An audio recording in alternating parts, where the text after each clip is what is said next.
Hello everyone. So today I will show you how you can use another Windows inside your Windows system. So at first of all, what you need to do, you need to select this, then you need to select run button, run option, then you will write optional feature.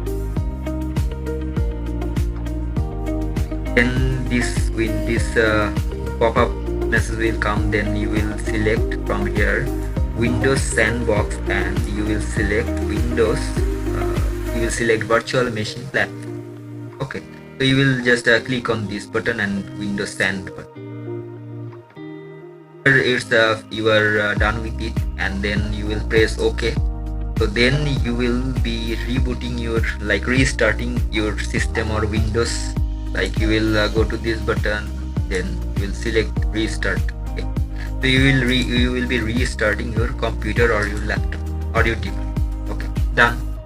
Then after restarting your system or restarting your laptop, then you will go to search button, then you will select Windows Sandbox. Like you will type Windows Sandbox from here, then you will get the suggestion and you will select Windows Sandbox.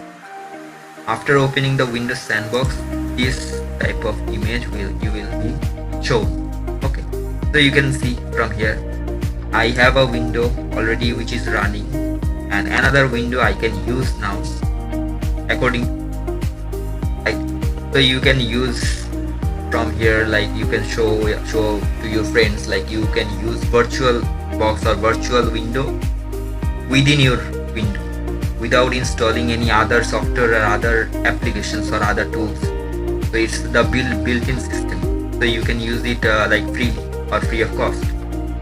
So thank you for watching the video. If you like the video, then just press the subscribe button for more update or for more information regarding technology or regarding any lecture which will be beneficial for computer science and engineering. So thank you, and hit the like button also.